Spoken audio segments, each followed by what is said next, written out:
Everyone, my name is Vaishali Singh. I have secured All India Rank 8 this year, and I am a lawyer. I was a lawyer by profession, not now, and I worked in a corporate law firm for some time, and then I left my job and started my preparation, and this was my second attempt. I think यहाँ पे सब इतना बोल चुके हैं कि मैं कुछ भी बोलूँगी आपको लगेगा ओ ये तो हमारे notebooks में already है, but still and try and share my journey and what I learned from it, क्योंकि I think वो सबके साथ applicable होता है. So when I wrote my first attempt, मैंने जितनी गलतियाँ करी उससे ज़्यादा गलतियाँ मैं कर नहीं सकती थी यूपीएससी एग्जामिनेशन की डिमांड्स को समझने में. मुझे लगा कि मेरे पास 5 महीने थे. मैंने जनवरी में तैयारी स्टार्ट करी, जून में अटैम्प्ट लिखना था. इतना सारा सिलेबस है, सिलेबस ही करती रह गई. और आई डेंट रियलाइज़ कि एग्ज़ाम में स्ट्रैटेजी बहुत मैटर करता है, तुम्हारा मेंटल स्ट्रेंथ बहुत मैटर करता है. It was all studies for me and I failed at prelims and it was shattering. ये नहीं कहूँगी कि बहुत अच्छे से हैंडल किया. स्टार्टिंग में तो ऑब्वियसली सब रोते हैं, 10-15 दिन निकल जाते हैं, बट फिर मैंने सोचा कि गलतियाँ क्या हुई, एंड जो मैंने उस अटैम्प्ट की गलतियों से सीखा वो सेम चीज़ मैंने अपने मेंस में यूज़ करी और मैंने अपने इंटरव्यू में यूज़ करी, and I clear in the next attempt and with a good rank. So इससे मैं बस यही बोलना चाहूँगी कि आप देखें कि आप गलत क्या कर रहे हैं, क्योंकि वो हमारी हैबिट होती है. जो हम गलतियाँ करते हैं उसे चेंज करना बहुत ज़रूरी हो जाता है. जैसे 4-5 गलतियाँ.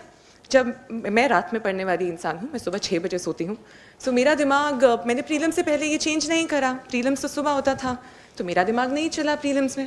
पहला क्वेश्चन पढ़ने में मुझे 2 मिनट लग रहे हैं because my mind was literally sleeping, and I realise कि ये तो इतना बड़ा ब्लंडर था. How could I done this? So मैंने नेक्स्ट अटैम्प्ट में 2 महीने पहले अपना स्लीपिंग साइकिल चेंज करा. I made a conscious effort कि डेली मैं सुबह 8 बजे उठूँ, डेली 9:30 to 11:30 एक मॉक टेस्ट लिखूँ, क्योंकि वो मेरी कमी थी पिछली बार जो मैंने इस बार पूरी करनी थी. सो वो मैंने चेंज करा. सेम चीज़ मैंने फिर मेंस में भी करी, और इंटरव्यू में क्योंकि मेरा आफ्टरनून सेशन में इंटरव्यू था तो मैंने अपने सारे मॉक टेस्ट आफ्टरनून सेशन में दिए, बिकॉज मुझे रियलाइज़ हुआ कि हमारी बॉडी का, माइंड का एक क्लॉक होता है, and we should respect that and we should work accordingly. दूसरी गलती जो मैंने करी थी, आप यकीन नहीं करेंगे, पहले प्रीलिम से पहले मैंने एक भी मॉक टेस्ट 2 घंटे बैठकर नहीं लिखा था. मुझे लगता था मॉक टेस्ट से सिर्फ न्यू क्वेश्चंस ही तो मिलने हैं, 10 करेंगे. सो जब मैं पेपर लिखने गई तब आई एम थिंकिंग कि कितने क्वेश्चंस अटेम्प्ट करूं, 80 करूं, 70 करूं, तब बैठकर I am trying to make a strategy. Paper 2 का आई डेंट इवन नो कि 80 मार्क्स, 80 क्वेश्चंस आते हैं सिर्फ. आई थॉट 100 होते हैं, एंड वहीं जाकर जब मैंने पेज पलटा तो रियलाइज भाई 80. आई थॉट मेरा क्वेश्चन पेपर इनकम्प्लीट है. सो आई लर्न फ्रॉम इट कि इस एग्ज़ाम में नॉलेज के साथ साथ तुम्हें थोड़ा तो स्ट्रैटेजाइज करना पड़ेगा.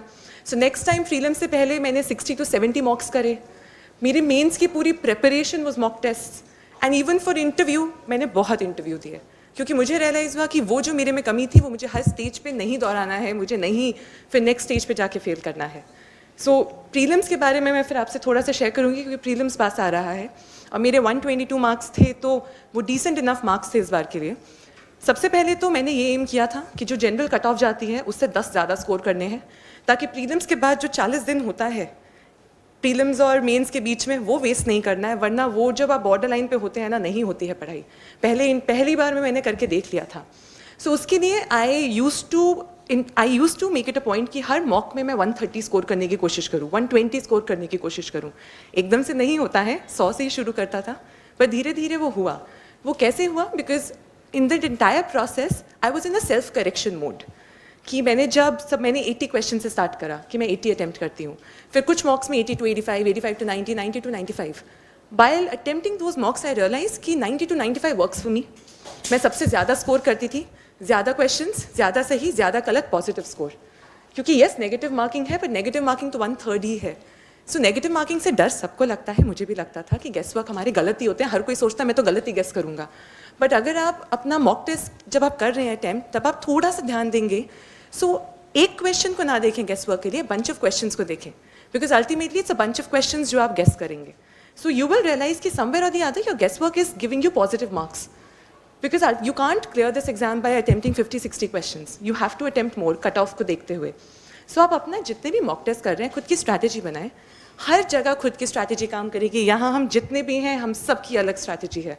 सो आप अपनी स्ट्रैटेजी इस पूरे प्रोसेस में बनाएं, स्ट्रैटेजाइज करें, और यही चीज़ आपको प्रीलिम्स में करनी है, मेंस में करनी है, इंटरव्यू में करनी है.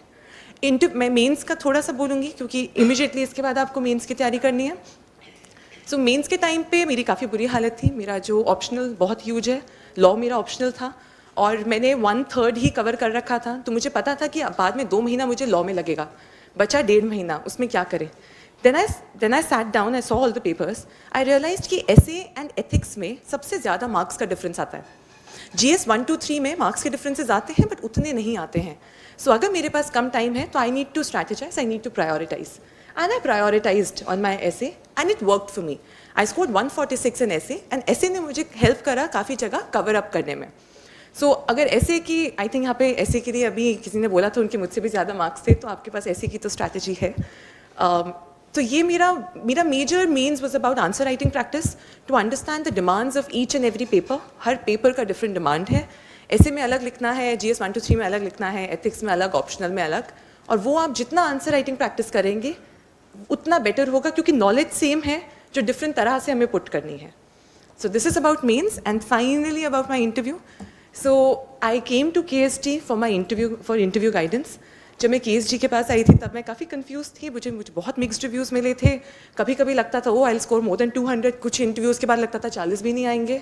सो I wasn't able to identify कि what exactly was going wrong, because interview में sometimes someone else needs to tell you कि what's working for you and what's not, क्योंकि हम जब बोल रहे होते हैं हमें उतना रियलाइज़ नहीं होता है. So Khan sir really help me there. उन्होंने एक लिस्ट ऑफ पॉजिटिव्स बताए, बट एक लिस्ट ऑफ नेगेटिव्स भी बताए, एंड फिर मैंने उन पर वर्क करा. And I remember one thing he told me, कि anything less than 190 will be an insult to you. You need to score more than 190. And उस चीज़ से मुझे थोड़ा confidence मिला कि someone's expecting 190 from me. I need to work hard. And that really helped me to move forward. And I scored 195 in Bassi sir's board. And Khan sir से जो मैंने चीज़ सीखी थी वो थी positivity. Because Khan sir is always so positive, you feel so nice around him, right? So वही मैंने सोचा कि इंटरव्यू बोर्ड में you need to come across as a very positive person for them to like you. So बसी sir ने मुझे बहुत एक क्वेश्चन पे तो उन्होंने मुझे बोला कि तुम्हें तो सिविल सर्वेंट नहीं, तुम तो लॉयर ही बनो. And he was after my life that you should be a lawyer. So I remember कि वहाँ पे I was thinking about no, I need to be positive. So I just smiled and said, no sir, I'm very sure I want to join civil services. So I think that personality, that positivity, which I understood when I interacted with Khan sir, that helped me sail through that interview. So, which is why I can't thank them enough for helping me in this process. And this was in short about my journey. If you have anything else, you can catch me. I'll try and give you some contact, so that you